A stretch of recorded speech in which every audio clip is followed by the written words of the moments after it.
Y continuamos viendo este panorama, continuamos viendo lo que la Biblia dice acerca de Cristo en el Antiguo Testamento.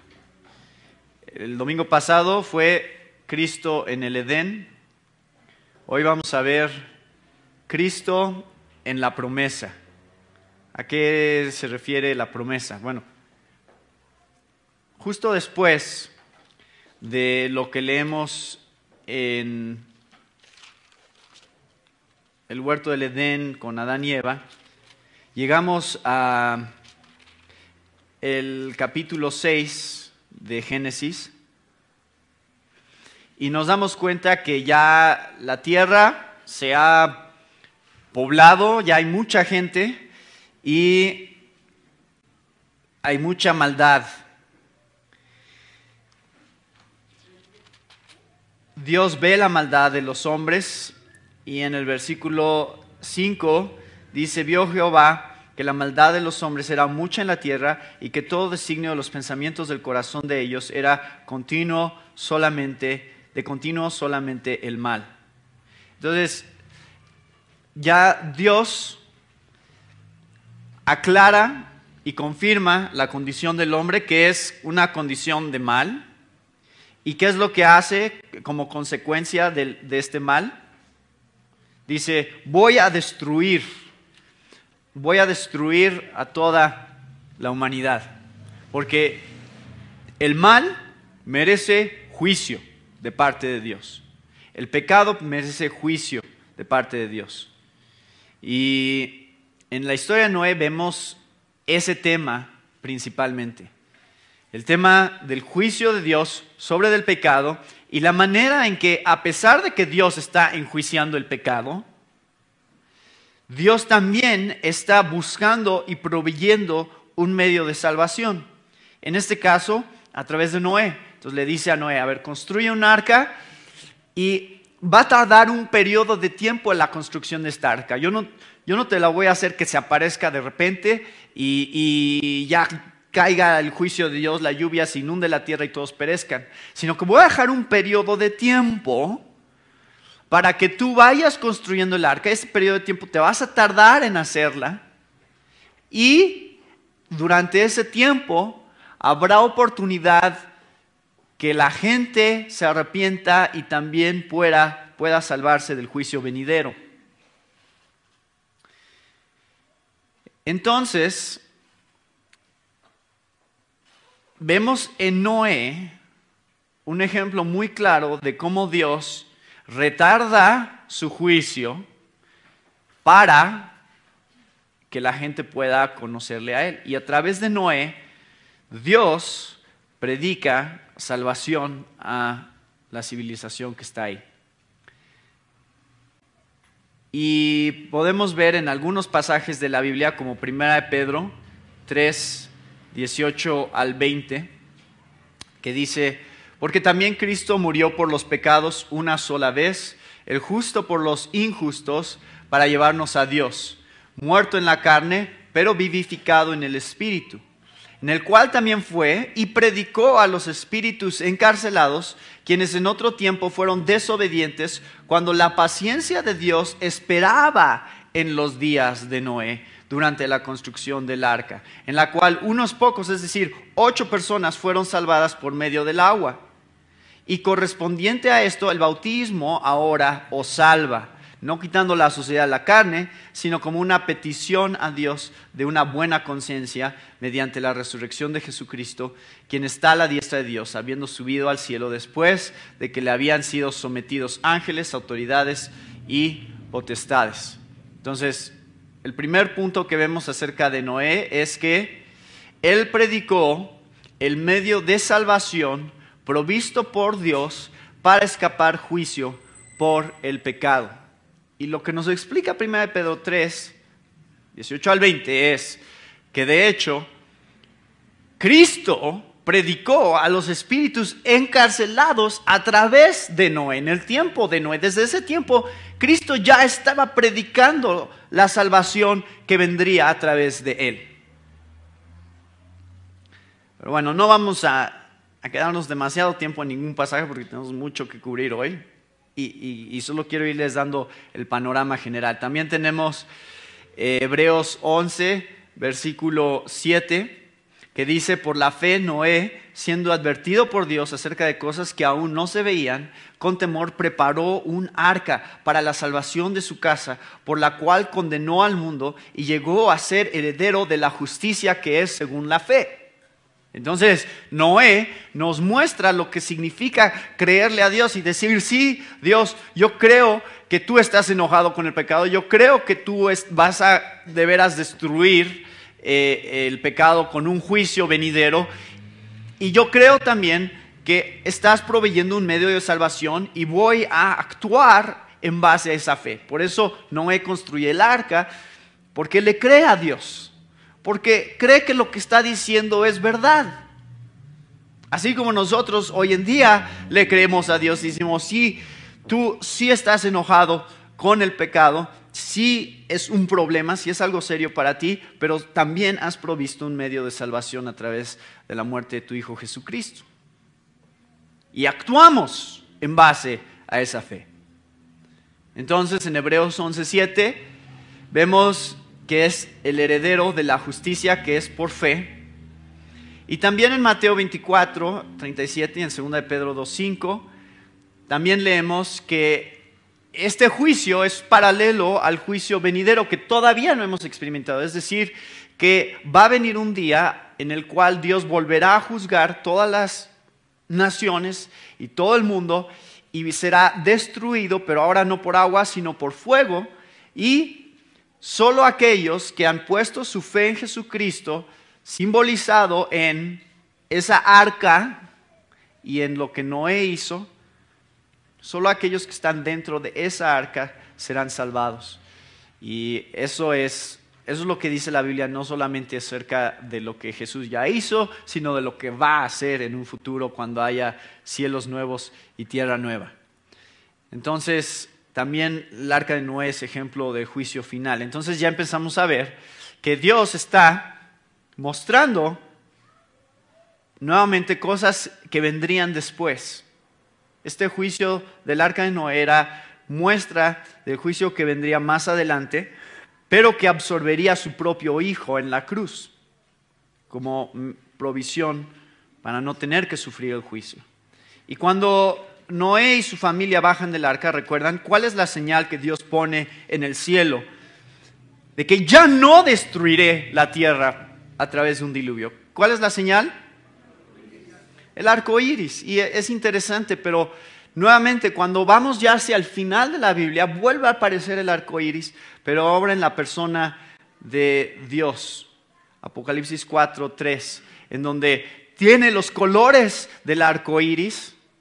Y esos colores, ya acercándonos hacia el final de la historia, también representan nuevamente la promesa de Dios de decir: ya restauraré todas las cosas, ya no volveré a hacer juicio sobre el pecado como lo hice en los días de Noé y como lo hice al destruir lo que ahora conocemos. O sea, este cielo y esta tierra serán destruidos y habrá nuevos cielos y nueva tierra, y Dios restaurará todas las cosas y dice que ya no habrá más llanto, ya no habrá más dolor, ya no habrá más pecado. Así que el arco iris no solo es símbolo en los días de Noé de que Dios ya no destruiría más la tierra, sino que es símbolo también en un futuro de que Dios restaurará las cosas para que se mantengan así ya por toda la eternidad. Bueno, eso no es un panorama porque obviamente estamos cruzando por la historia de Noé y la historia de Noé se cita mucho en el Nuevo Testamento. Después vamos a tres personajes que comienzan, ustedes saben, comienzan la historia del pueblo de Israel, que es Abraham, Isaac y Jacob. ¿Qué pasa con Abraham?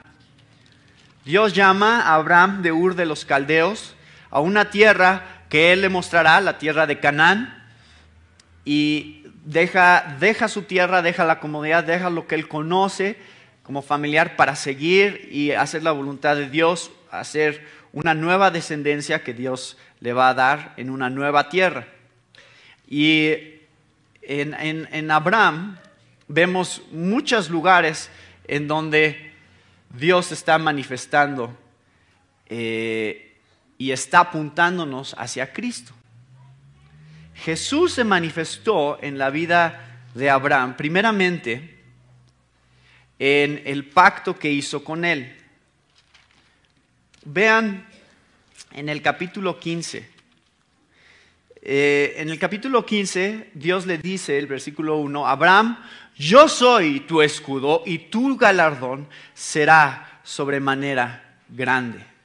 Yo soy tu escudo, yo soy tu promesa. Yo soy aquel que va a guardar este pacto. Y lo interesante es que le dice a Abraham que parta todos estos animales a la mitad y lo hace tener un profundo sueño. Y mientras Abraham está dormido, Dios pasa a través de estos animales como una nube de fuego y hace un pacto con él. Y le dice que su generación, que él bendecirá a todas las naciones de la tierra a través de él, que él va a castigar a aquellas ciudades como los amonitas, que están ahorita en la tierra de Canaán. Él le empieza a explicar todas estas cosas que le está prometiendo. Y dice en el versículo 17, sucedió que puesto el sol y ya oscurecido, se veía un horno humeando y una antorcha de fuego que pasaba por entre los animales divididos. En aquel día hizo Jehová un pacto con Abraham, diciendo, a tu descendencia daré esta tierra, desde el río de Egipto hasta el río grande, el río Éufrates, la tierra de los ceneos, los ceneseos, los cadmoneos, los heteos, los fereceos, los rafaitas, los amorreos, los cananeos, los gergeseos y los jebuseos. Hace este pacto con Abraham, pero fíjense todas las características de este pacto. Normalmente en ese tiempo, si se hacía un pacto, ambas personas tenían que pasar por en medio. Y eso era un símbolo de que, bueno, si yo no cumplo con mi parte, que muera. Así como estos animales murieron, que yo muera si yo no cumplo. Pero lo interesante del pacto que Dios hace con Abraham es que Abraham no pasa por en medio de los animales. No hay una parte en donde Abraham se le responsabilice por el pacto. Dios le diga, bueno, Abraham, yo lo cumplo, pero solo si tú haces esto. Sí lo vamos a ver más adelante en otras partes del pacto, pero con Abraham, Dios le dice, yo soy responsable de que se cumpla. Yo soy responsable de que se cumpla. Y es interesante porque vemos esta misma nube de fuego de la que habla el versículo 17, esta antorcha de fuego más adelante en Sinaí también, delante del pueblo de Israel. Dios se manifiesta de esta manera a lo largo de toda la historia del Antiguo Testamento. Entonces, Dios hizo este pacto, pero empezamos a ver un detalle muy importante, que es el cumplimiento de la promesa está en manos de Dios y no del hombre. Lo que yo voy a hacer no es responsabilidad tuya, es responsabilidad mía. Lo cual, cuando vemos a Cristo y vemos lo que Él hizo, nos damos cuenta de cómo se cumple de una manera tan perfecta. Porque efectivamente en Cristo se cumplió algo que solo Dios podía hacer. Nosotros no teníamos que pasar por en medio de esos animales como no lo tuvo que hacer Abraham tampoco, porque Dios es el que estaba haciendo la acción, Dios es el que prometía. También vemos a Jesús manifestado en lo que viene un poquito más adelante, que es que Dios le promete a Abraham y a Sara que van a tener un hijo. Y obviamente pasa mucho tiempo y ya no es tiempo para que Sara tenga un hijo. En el versículo 17 del capítulo 17 dice, entonces Abraham se postró sobre su rostro y se rió. Y dijo en su corazón, ¿a hombre de 100 años ha de nacer hijo? A Abraham le está costando trabajo creer esto y una de las manifestaciones de esta incredulidad y de no, esto es demasiado bueno Dios, lo que me estás prometiendo, como que no se me hace posible, se manifiesta esto en risa, le da risa.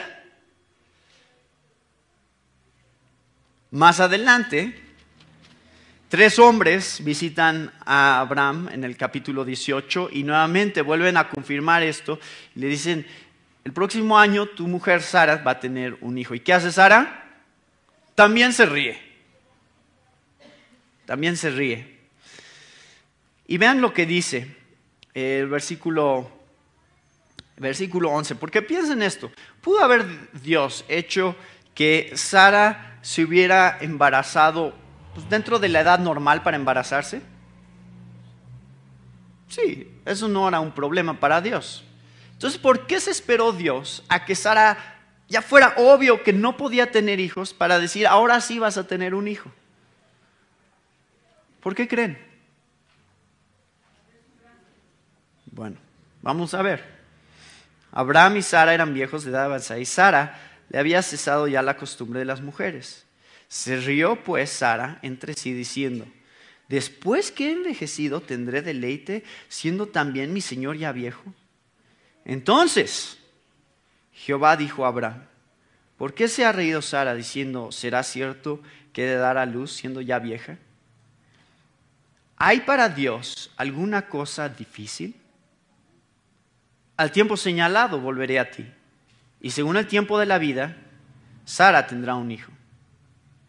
Entonces Sara negó diciendo, no me reí porque tuvo miedo.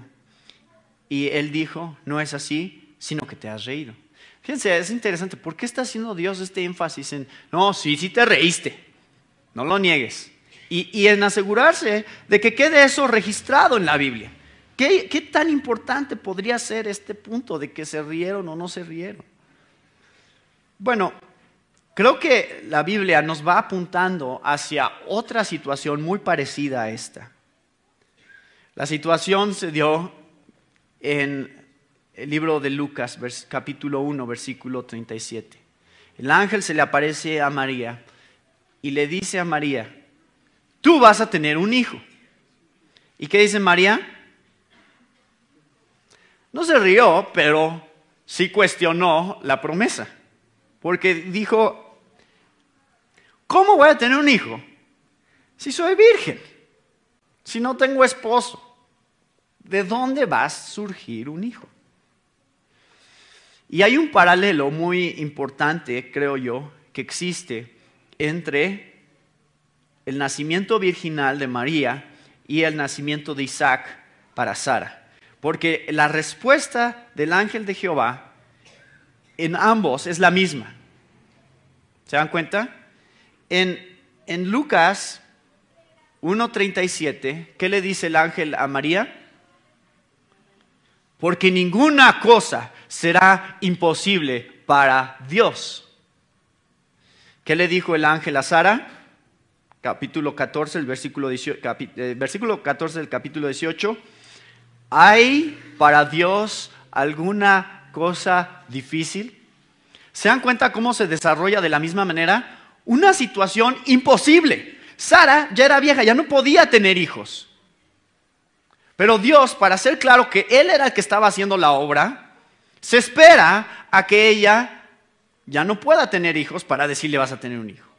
María, también una situación imposible. ¿Cómo va a tener un hijo si es virgen, si no tiene un esposo? Dios intencionalmente está diciendo, sí, yo quiero que tú, siendo virgen, concibas para que sea evidente que yo estoy haciendo la obra. Ahí está en los dos. Y mostrándoles, diciéndoles, ¿te sorprende que Dios pueda hacer eso? ¿Te sorprende? Dios, que de una sola palabra creó todo el universo, ¿le va a costar trabajo hacer que una mujer de 99 años tenga un hijo? ¿O que una mujer virgen también se embarace?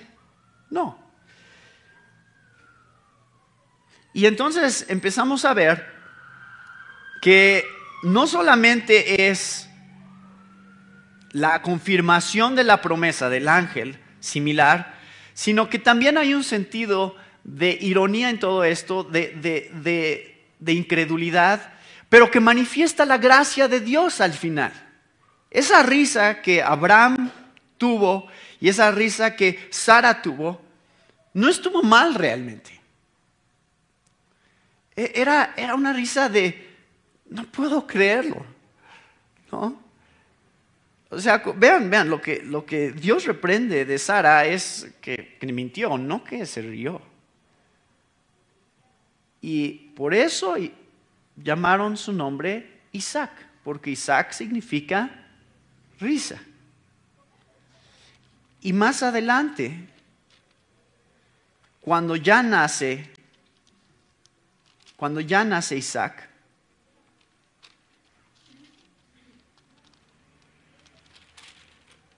vemos en el capítulo 21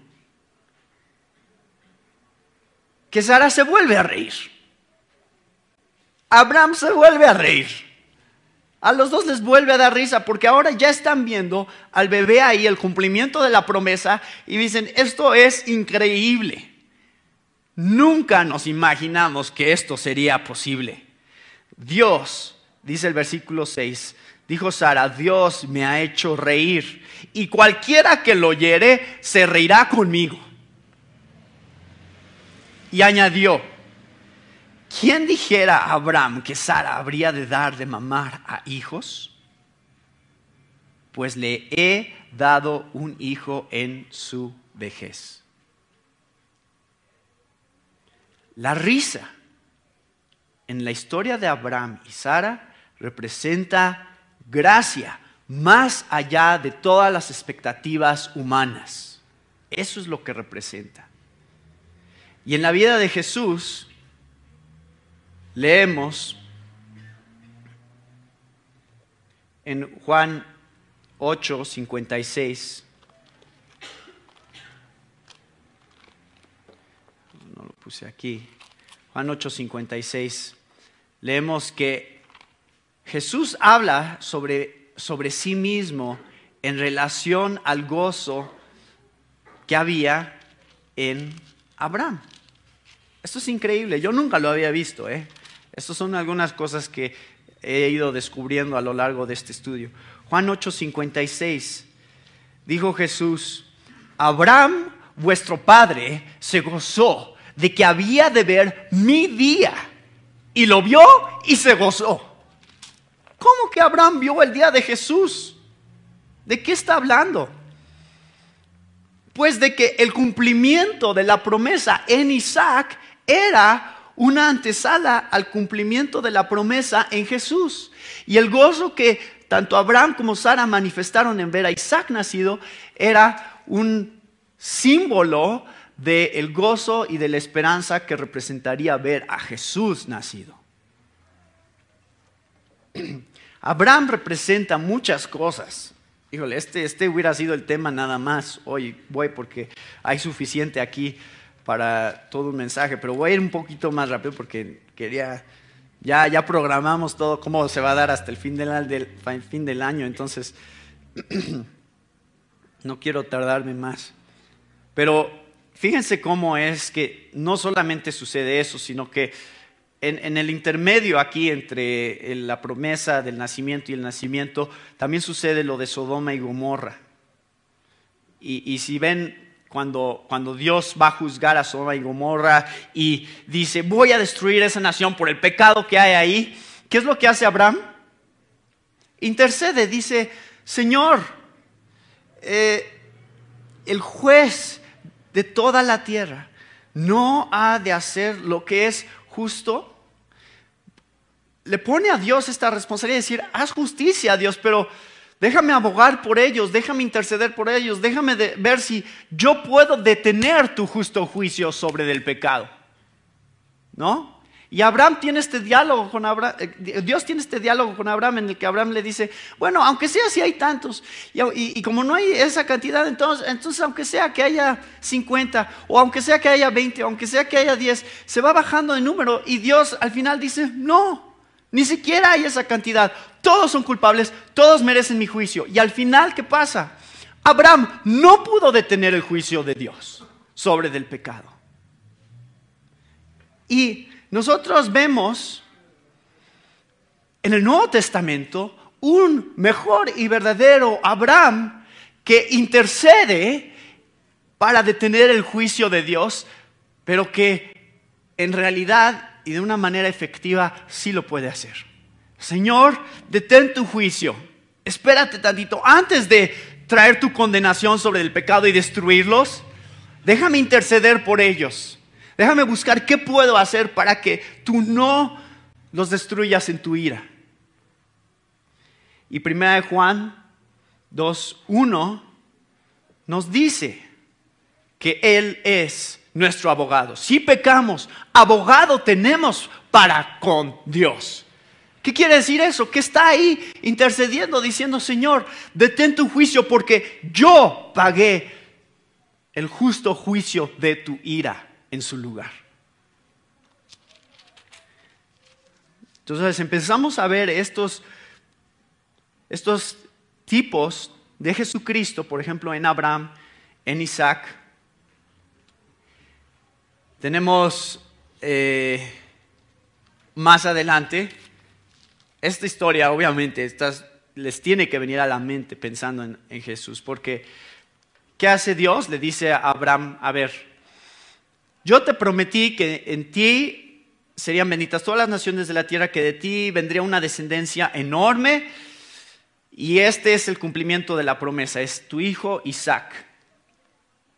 Pero le dice Dios a Abraham, quiero que me entregues a Isaac, que lo sacrifiques. Y Abraham no entiende exactamente por qué Dios le está pidiendo esto. Pero en el capítulo 22 dice que sube al monte, dice el versículo 4, al tercer día alzó Abraham sus ojos y vio el lugar de lejos. Entonces dijo Abraham a sus siervos, esperad aquí con el asno, y yo y el muchacho iremos hasta allá y adoraremos y volveremos a vosotros. Esto es muy interesante, de que Abraham le diga a sus siervos que los dos van a regresar, tanto él como Isaac. ¿Se dan cuenta?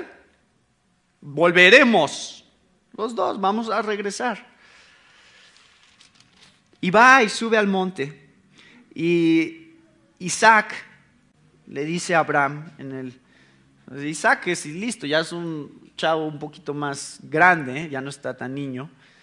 Y le dice a su papá en el versículo 7, pues a ver papá, aquí está el fuego y la leña, pero ¿y el cordero? Tú dices que vamos a subir al monte a ofrecer sacrificio a Dios y no llevamos cordero. ¿Dónde está?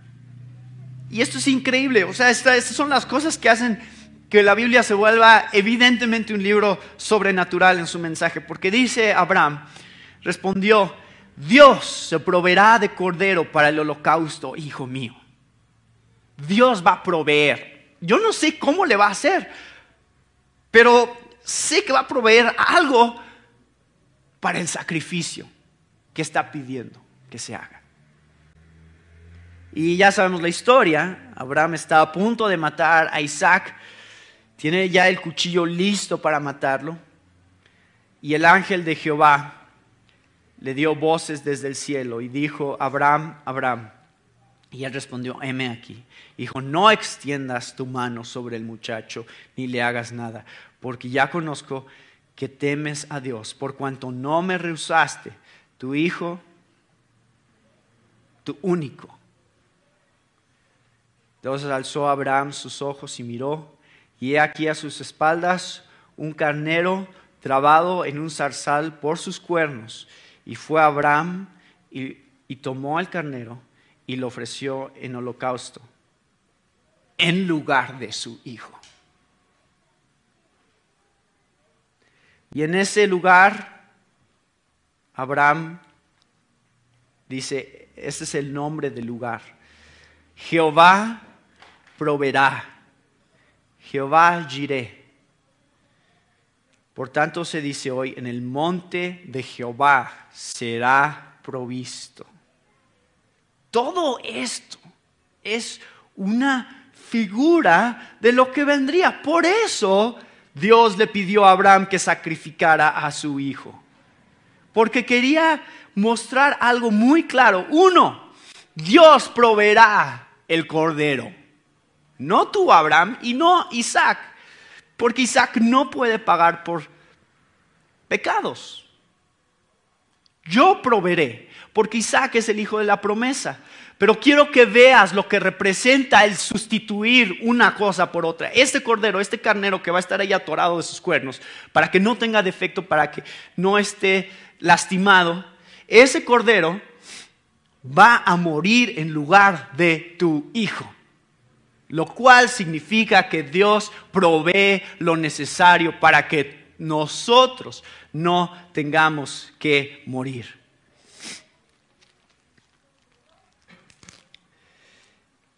Cuando Juan el Bautista vio a Jesús en Juan 1:29, dijo: He aquí el Cordero de Dios que quita el pecado del mundo.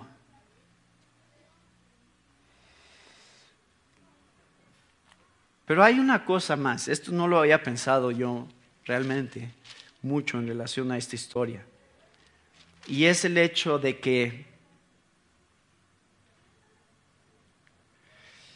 Abraham manifiesta su amor estando dispuesto a entregar a su hijo. ¿Se dan cuenta?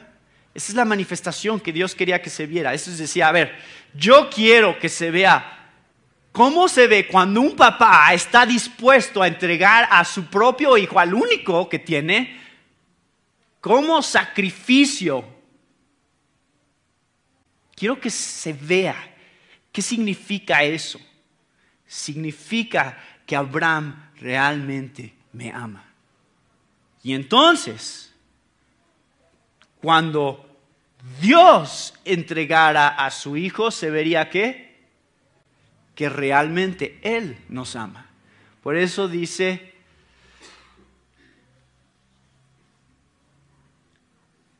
Romanos 5:8, en esto Dios demuestra su amor para con nosotros, en que siendo aún pecadores, Cristo murió por nosotros. Dios demuestra, el Padre demuestra su amor por nosotros en dar a su Hijo, Juan 3:16. Esta es la aplicación, porque de tal manera amó Dios al mundo que ha dado a su único Hijo, para que todo aquel que en Él cree no se pierda, mas tenga vida eterna. Y primera de Juan 4:9-10 dice: en esto se manifestó el amor de Dios en nosotros, en que Dios ha enviado a su Hijo unigénito al mundo para que vivamos por medio de Él. En esto consiste el amor, no en que nosotros hayamos amado a Dios, sino en que Él nos amó a nosotros y envió a su Hijo como propiciación por nuestros pecados. Bueno, esto es algo de lo que vemos ya en el Antiguo Testamento sobre Jesús. Jesús es el verdadero Isaac, que sí puede morir, sí fue sacrificado. Jesús es el verdadero Cordero, que hace el sacrificio una vez y para siempre, para toda la humanidad. Y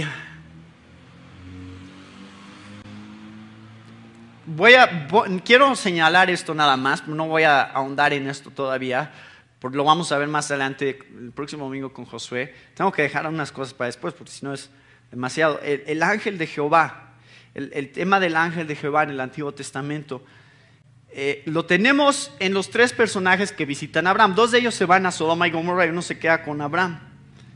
Y aquí nuevamente el ángel de Jehová es el que le dice a Abraham: no mates a tu hijo. Y es interesante porque los autores del Nuevo Testamento ven estas apariciones realmente como apariciones de Jesús mismo, de Dios en el Antiguo Testamento, pero cuando se aparece como el ángel de Jehová, empezamos a entender que muchas de estas apariciones realmente no son un ángel, son más que un ángel, son Dios mismo.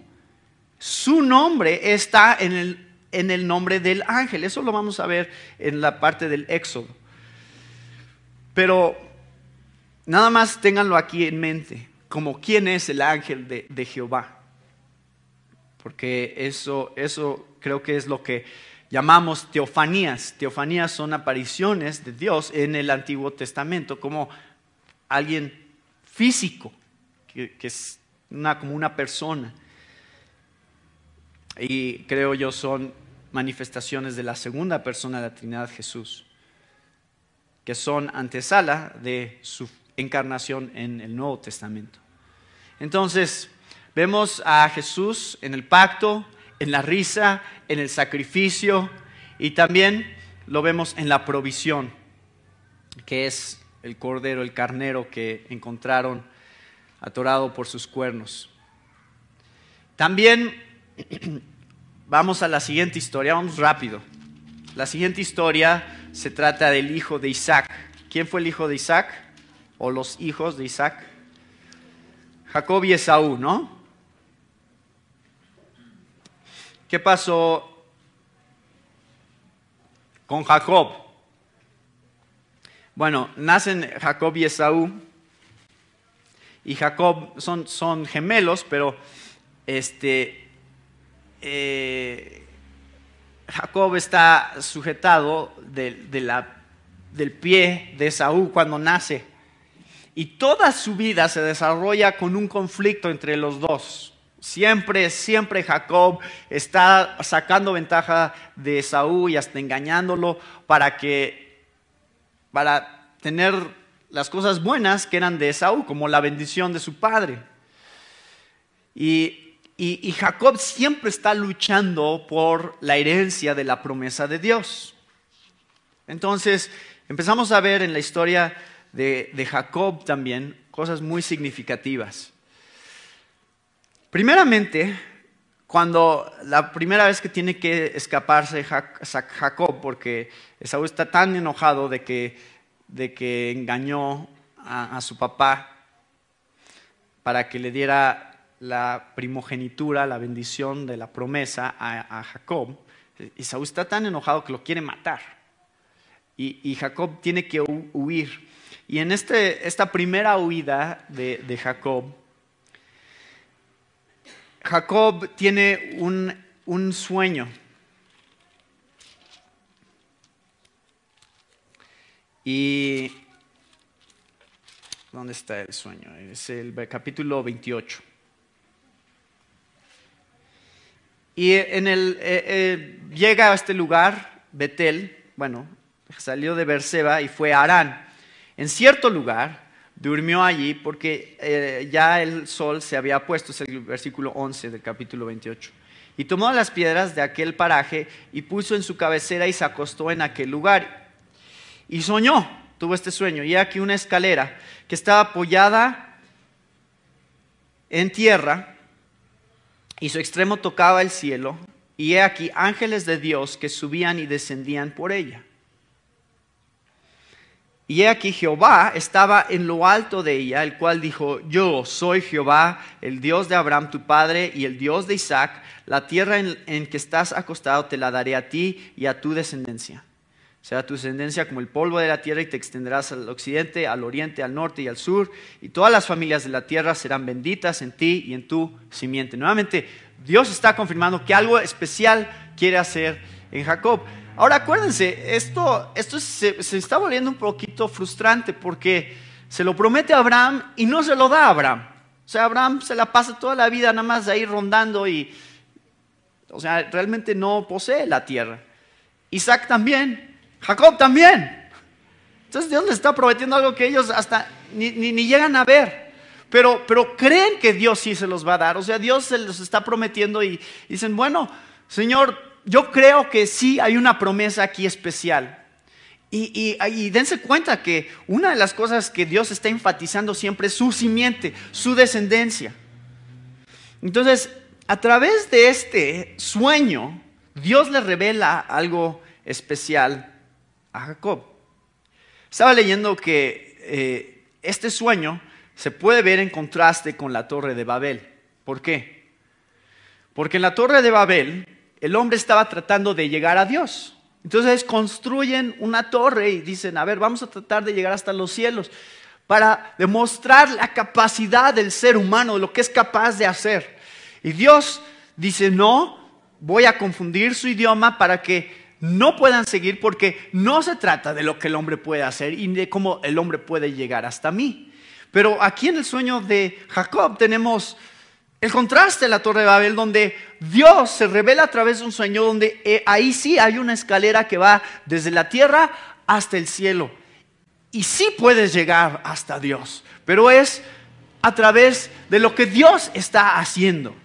No a través de lo que el hombre hace, sino de lo que Dios hace. Y obviamente vemos lo significativo de esto, de esta conexión entre el cielo y la tierra, el hecho de que vayan subiendo y bajando las escaleras y que Jehová estuviera hasta arriba. Porque, ahí les va, no, yo no lo había visto, esto es nuevo para mí.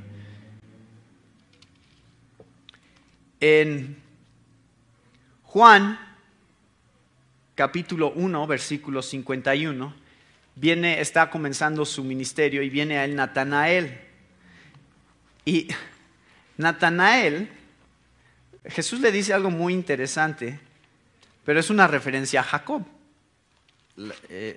Porque Jacob, ya les dije, era alguien que pues, se caracterizó por engañar y ser alguien pues, muy astuto para salirse con las suyas pues, a través de la mentira y el engaño. Y cuando en Juan 1 le presentan a Natanael a Jesús, ¿qué dice Jesús acerca de él? Versículo 47. Cuando Jesús vio a Natanael que se le acercaba, dijo de él: he aquí un verdadero israelita en quien no hay engaño. Es muy interesante, pero esto es una referencia a Jacob. Israel, obviamente, sabemos más adelante, vamos a ver, el nombre de Jacob cambió a Israel. Y dice, este es un verdadero israelita en el cual no hay engaño. Pero lo que es todavía más interesante es lo siguiente que dice Jesús en el versículo 51. Y le dijo, de cierto os digo, de aquí adelante veréis el cielo abierto y a los ángeles de Dios que suben y descienden sobre el Hijo del Hombre. ¿No es increíble? Jesús está haciendo esta conexión con el sueño de Jacob. Dice, de aquí en adelante van a ver dónde está esa conexión de esa escalera que va desde la tierra hasta el cielo, en donde bajan y suben ángeles. Tiene que ver conmigo, porque yo soy el que descendí desde el cielo hasta la tierra. Es increíble que la misma Biblia nos está apuntando en esa dirección. En Juan 3, versículo 13, dice Jesús, nadie ha subido al cielo sino el que bajó del cielo, es decir, el Hijo del Hombre que está en el cielo. Y vean lo que dice Proverbios 30, versículo 4. ¿Quién subió al cielo y descendió? ¿Quién recogió los vientos en sus puños? ¿Quién envolvió las aguas en su manto? ¿Quién estableció todos los confines de la tierra? ¿Cuál es su nombre o el nombre de su Hijo? Ciertamente tú lo sabes. ¿Lo sabemos? ¿Cuál es el nombre del que subió al cielo y descendió del cielo? Jesús. Entonces vemos cumplido primero en Jacob y en su sueño algo muy especial acerca de lo que vendría en la simiente de Jacob, el Mesías. Alguien que bajaría desde el cielo. Entonces vemos que Jesús se manifestó en la visión o en el sueño de Jacob. Y por último, en relación a Jacob, tenemos algo que pasó muchos años después, cuando Jacob ya venía de regreso, ya estuvo con Labán, primero se casó con Lea, después se casó con Raquel, y viene con ella y con sus concubinas, o sea, tiene 4 esposas Jacob, y viene de regreso y está listo para enfrentar a su hermano, que la última vez que supo, pues su hermano lo quería matar. Entonces Jacob viene todo preparado aquí para enfrentarse nuevamente a su hermano, y entonces muy estratégico ahí hace unas cosas de, a ver, ustedes váyanse por aquí, por si algo me hace a mí, pues ustedes ya se pueden escapar, y también prepara todo un rebaño para regalarle a su hermano, y en este contexto de volverse a encontrar con su hermano, de volver a buscar la confirmación de la promesa en su vida, de cómo Dios llevaría esto a cabo, porque fíjense, él pensaba, híjole, me voy a morir. Me voy a morir ahí, mi hermano me va a matar y ya, se acabó la promesa. Pero regresa a Betel. Ahora, Dios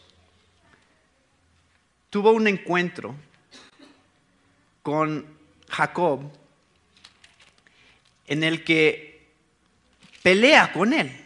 Esto es muy interesante porque es como lucha libre, ¿no? Pero con un propósito diferente al que ustedes ven en la tele. Muchas veces en ese tiempo, a través de este tipo de peleas, se resolvían asuntos legales. Y Dios pelea contra Jacob, y lo que hace con él, están peleando toda la noche, y finalmente, esto es en el capítulo 32, Dios toca su cadera. Vamos a leerlo, dice, lo echó con un varón hasta que rayaba el alba. Y cuando el varón vio que no podía con él, tocó en el sitio del encaje de su muslo y se descoyuntó el muslo de Jacob mientras con él luchaba. Y dijo, déjame porque raya el alba. Y Jacob le respondió, no te dejaré si no me bendices. Y el varón le dijo, ¿cuál es tu nombre? Y él respondió, Jacob. Y el varón le dijo, no se dirá más tu nombre Jacob, sino Israel. Este es el pasaje que está, de hecho, queríamos leer hace un momento y leímos más adelante. Porque has luchado con Dios y con los hombres y has vencido. Entonces Jacob le preguntó y dijo, declárame ahora tu nombre. Y el varón respondió, ¿por qué me preguntas por mi nombre? Y lo bendijo ahí. Y llamó Jacob el nombre de aquel lugar Peniel, porque dijo, vi a Dios cara a cara y fue librada mi alma. Y cuando había pasado Peniel, le salió el sol y cojeaba de su cadera. Ahora, toda esta historia es muy interesante porque, nuevamente, ¿qué es lo que sucede aquí? Jacob está buscando la bendición de Dios, está buscando la promesa. Y se aferra a ella con todas sus fuerzas. Pero no puede contra este hombre. Evidentemente, le está ganando. Y especialmente porque le da una herida a Jacob que lo pone en una posición en la que ya no puede más. Y se agarra de él y dice, no te voy a soltar hasta que me bendigas. Fíjense, le está agarrando. No me imagino esta escena cómo habría sido. Bueno, ahí hay un dibujo que más o menos es la imaginación de alguien sobre cómo fue. Pero Dios al final lo bendice, y la razón por la que lo bendice es porque Él se aferra con todo su corazón a este hombre. Yo creo que una de las cosas más importantes, esto lo vemos en Hebreos, es que Jacob sí es muestra de lo que es ser bendecido por Dios a través de la fe. Porque Jacob se sujetó de este hombre hasta que lo bendijo. Y nosotros hablamos de aceptar a Jesús, ¿no? Aceptaste a Jesús en tu corazón. Pero yo creo que es más parecido a lo que Jacob está haciendo con este hombre, lo que se da. No es aceptar a Jesús, es aferrarte de Jesús, ¿no? Agarrarte de él y decir, Señor, bendíceme. Todo lo que yo puedo tener bueno tiene que ser de ti. Y no te voy a soltar hasta que me lo des. Es una manifestación de fe de Jacob lo que se da en este momento. Pero no solo eso, creo que es todavía más profundo. Creo que Jacob representa algo muy importante, que es aquel que será herido por Dios para recibir la bendición que vendría a toda su descendencia. Es decir, creo que Jacob es un tipo de Cristo aquí, en el que él es herido por Dios para obtener bendición. Porque así fue como Jesucristo compró nuestra bendición, a través de ser herido por Dios. Como dice Isaías 53. Dios quiso quebrantarle. Bueno, todas estas historias que vemos, yo estoy haciendo un panorama general, pero quiero que vean cómo en todas esas historias hay cosas muy, muy interesantes, hay paralelos.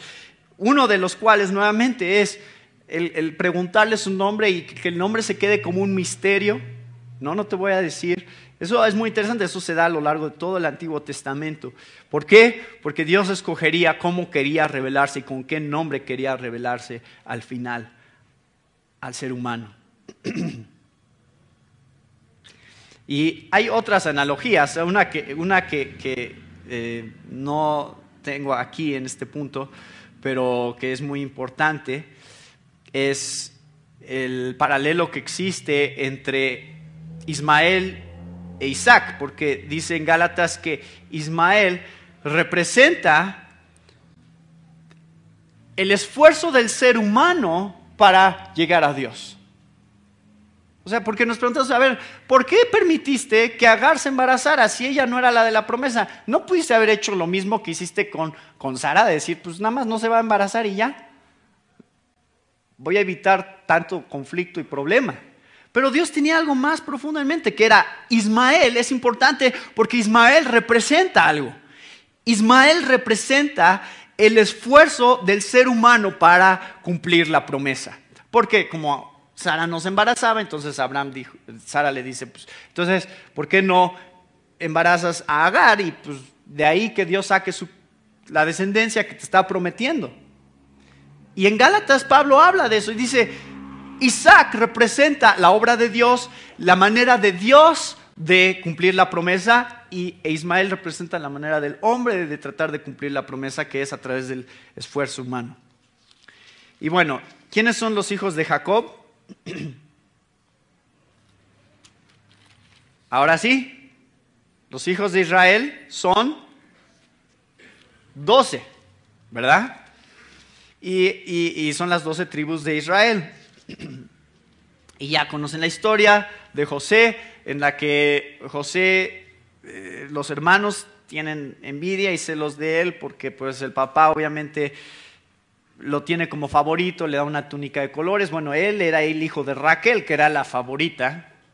Dice la Biblia que Jacob amaba a Raquel más de lo que amaba a Lea, y por eso el hijo de Raquel era muy significativo para Jacob. Y entonces José, los hermanos están bien envidiosos de él y un día deciden venderlo, lo querían matar originalmente, pero al final pues ya tienen un poco de compasión de él y dicen, mejor lo vendemos como esclavo. Un poquito más misericordioso, más humano. Lo venden como esclavo, pero le quitan la túnica de colores, la manchan de sangre y se la llevan al papá y le dicen, fíjate que pues ya encontramos esto, no sé qué significará. Y Jacob pues está muy triste porque Jacob amaba a José muchísimo. Pero vemos en José que Dios está desarrollando también otra historia, en la cual José primeramente es vendido y traicionado. Ese es el primer aspecto que quiero que piensen acerca de José. Y después, también, José es puesto a prueba.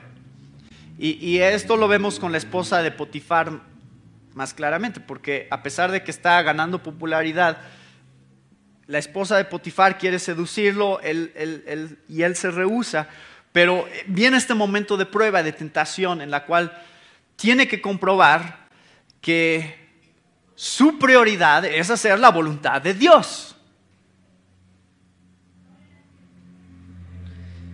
Y nuevamente empezamos a ver algunos paralelos muy importantes, porque Dios intencionalmente lleva a José a esta situación, porque a través de José traerá la salvación para su gente. Porque viene un hambre a Jacob y en la zona donde estaba Jacob, en la que hubieran muerto, hubieran quedado pues sin comida, hubieran muerto si no fuera porque José interpretó ciertos sueños de Faraón para decir, miren, va a haber 7 años de abundancia, va a haber 7 años de escasez, así que vamos a prepararnos, vamos a juntar la comida y de esta manera, a través de lo que Dios está haciendo en mí, habrá esperanza y salvación para la descendencia que Dios quiere hacer. Y llegamos al final de la vida de José, en la que vienen los hermanos a comprar comida y José se da cuenta que son sus hermanos, ellos no se dan cuenta que él es José, pero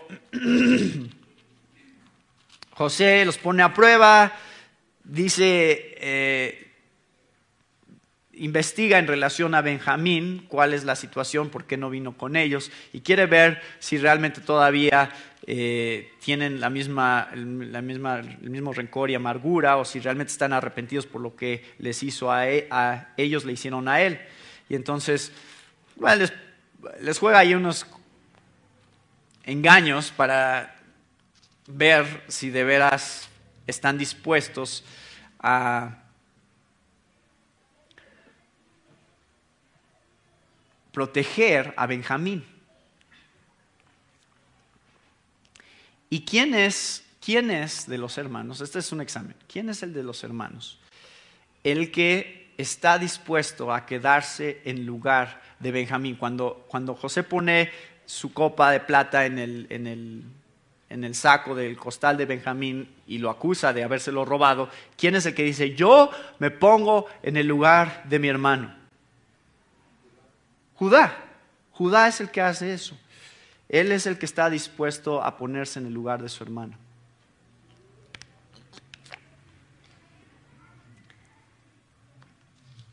Y al final José se revela a sí mismo a sus hermanos, los perdona. Y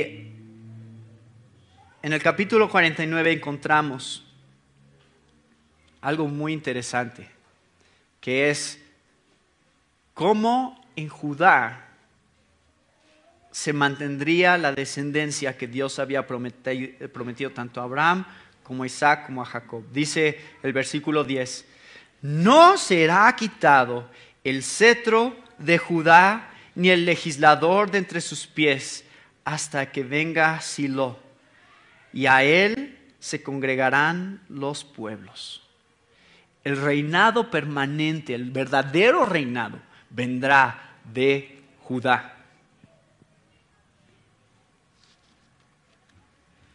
¿Qué dice Apocalipsis 5:5? Entonces uno de los ancianos me dijo, no llores, mira, el león de la tribu de Judá, la raíz de David, ha vencido para abrir el libro y sus 7 sellos. Está buscando a alguien digno de abrir el libro en Apocalipsis. ¿Y quién es el que es digno? El que viene de la tribu de Jehová, aquel que estaba dispuesto a ponerse en el lugar de su hermano.